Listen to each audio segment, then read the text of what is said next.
सास बहू का लिव इन रिलेशन। नेहा खुले विचारों वाली लड़की थी। अरे नेहा, क्या दिन में सोती है? ससुराल में ऐसा नहीं चलेगा, वहां तो काम करना पड़ेगा। काम जितना काम होगा कर लूंगी माँ, पर अगर कोई ये कहे कि सारा आराम छोड़कर सिर्फ काम ही करना है तो ना भी ना, मुझे नहीं करनी शादी। अरे कैसी बात कर रही हो? अच्छा चलो जाकर नहा लो, मैं नाश्ता लगा देती हूँ, फिर तुम्हें कॉलेज भी तो जाना है। नेहा कॉलेज के लिए निकल जाती है। वो सोचने लगती है कि ससुराल में वो कैसे मैनेज करेगी।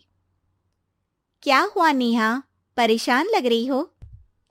अरे यार, तू तो मुझे जानती है ना, मुझे अपनी लाइफ बिल्कुल परफेक्ट चाहिए, लेकिन लग नहीं रहा लोग मानेंगे।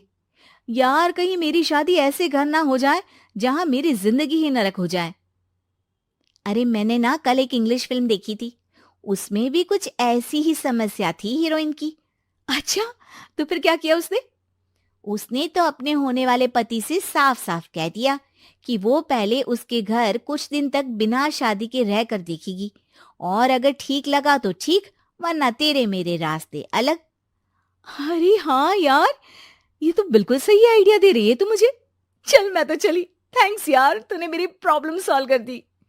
ये बोलकर नेहा खुशी खुशी वहां से निकल जाती है, लेकिन पीछे से उसकी सहेली कहती है, अरे नेहा, नहीं नहीं, कुछ नहीं सुनना मुझे। ये बोलकर वो वहां से चली जाती है। हे भगवान, पूरी बात सुने बिना ही चली गई। अरे वो तो विदेशी फिल्म थी, वहां सब चलता है, लेकिन ये तो भारत है, सभ्यता और संस्कारों वाला देश, जहां शादी से पहले लड़की को ससुराल में नहीं रखा जाता। खैर, नेहा मस्त होकर घर आती है। नेहा, कल तुझे लड़के वाले देखने आने वाले हैं, और हाँ, इस बार कोई बहाना नहीं चलेगा। हाँ हाँ, आने दो आने दो, मैं तैयार हूं शादी के लिए। अगले दिन लड़के वाले आते हैं, जहां लड़का कहता है, मुझे अकेले में लड़की से कुछ पूछना है। हाँ हाँ, क्यों नहीं बेटा, जाओ नेहा, घर तो दिखा दो इन्हें। नेहा भी खुश हो जाती है कि उसे मौका मिल गया है लड़के से अपनी शर्त रखने का। देखो, मुझे ना शादी से बहुत डर लगता है, पता नहीं कैसी लड़की आए, तालमेल बना पाए कि नहीं मेरे परिवार से। मैंने कई घरों में रोज का क्लेश होते देखा है। तुमने तो मेरे दिल की बात कर दी। मैं भी यही सोच रही थी कि भाई सास तो अच्छी होनी चाहिए, पति सपोर्ट करे ना करे, रहना तो पूरे दिन सास के साथ है। लेकिन मेरे पास ना इसके लिए एक बहुत अच्छा आइडिया है। अच्छा, कैसा आइडिया? क्यों ना शादी के पहले मैं कुछ दिनों तक तुम्हारे घर आकर रह लूं, तुम लोग मुझे समझ लेना, मैं तुम लोगों को समझ लूंगी। ठीक लगा तो शादी, वरना टाटा बाय बाय। क्यों? लड़के को नेहा की बात में दम लगता है। वो घर के सभी लोगों के सामने नेहा की बात रखता है। अरे पागल हो गई है क्या? ये कैसी शर्त है? अरे शादी से पहले मैं क्यों तुझे किसी और के घर भेजूंगी रहने? अरे लड़की के ख्याल तो 20 साल आगे के हैं, इतनी भी खुले विचारों वाली लड़की नहीं चाहिए हमें। अरे माँ, क्या बुरा और गलत बोल रही है ये? रहना तो हम दोनों का है ना। कल को कोई परेशानी आई तो तुम सब तो ये बोलकर निकल जाओगे कि जिंदगी तुम लोगों को ही निभानी है। तुम लोगों को जो करना है करो, तब क्या करूंगा बताओ? सबके समझाने पर वो लोग मान जाते हैं। वाह, मैं 2-3 दिनों में पैकिंग कर लूंगी, तो आकर मुझे ले जाना। और नेहा पहुंच जाती है विशाल के घर। आओ आओ, ये रहा तुम्हारा कमरा। इस घर में तुम एज अ गेस्ट रहो, लेकिन माँ तुम्हें बहू की तरह ही ट्रीट करेंगी, और तुम भी उन्हें सास की तरह ही रखना। बस फिर क्या था, शुरू हो जाता है लिव इन सास बहू का ड्रामा। अरे चाय तो बना दे बहू। जी सासू माँ, अभी लाई। नेहा चाय लेकर आती है कि बस चाय लेकर आई हो, इसके साथ पकोड़े भी ले आती। लेकिन आपने तो बताया ही नहीं कि आपको चाय के साथ पकोड़े भी चाहिए। हाँ हाँ, अब तो पता चल गया ना। रात को खाना खाने के बाद नेहा किचन में खटर पटर कर रही होती है। क्या हो रहा है वहां नेहा? माँ जी, मैं ना रात को अदरक वाली चाय पीकर सोती हूँ, ये मेरी आदत है। अच्छा, तो जरा मेरे लिए भी बना देना। दोनों सास बहू रात को चाय पीती हैं। अगले दिन, नेहा, मैं मंदिर जा रही हूँ, मेरी साड़ी निकाल कर बेड पर रख दे। नेहा सास के लिए साड़ी निकाल कर रख देती है। वो देखती है कि उसके आने के बाद से सास ने घर का कोई भी काम करना छोड़ दिया है। यार मैं क्या करूं? ऐसा ससुराल तो मुझे नहीं चाहिए था जिसमें मैं ही सारा काम करूं।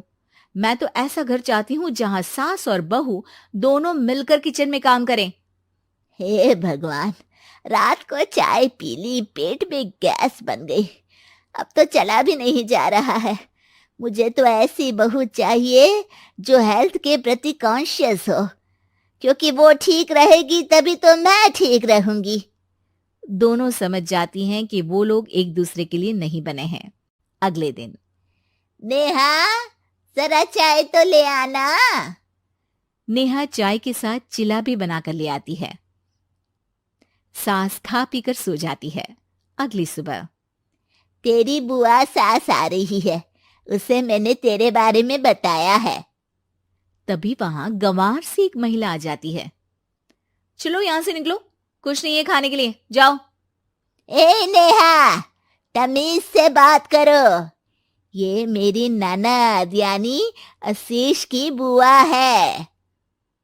हाय रे दैया, इतनी आकड़ वाली लड़की! अरे यही है ना जो शादी से पहले ही आकर बस गई है यहाँ पर। बस नहीं गई हूं, बसना है या नहीं ये डिसाइड करने आई थी, लेकिन इन लोगों के रिश्तेदार इतने गंवार हैं तो मैं तो ना कर रही इस घर में शादी। अरे भाभी, और क्या कमी थी हमारे आशीष में जो आपने ऐसी लड़की की शर्तों को मान लिया? अरे वो तो आशीष के कहने पर मैं झुक गई, वरना ऐसी लड़की को तो मैं घर में घुसने भी ना दूं।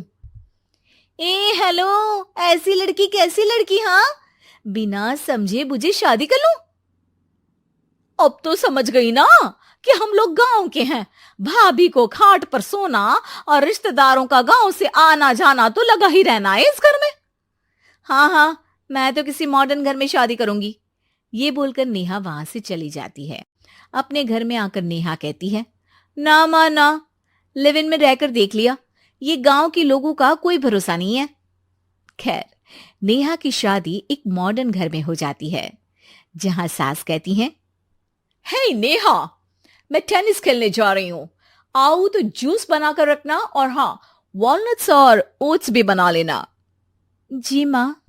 माँ मॉम बोलो डार्लिंग, माँ इज ओल्ड फैशन। बेचारी नेहा सर पर हाथ रख लेती है। हे भगवान, ये सास तो सास ही होती है, गांव की हो या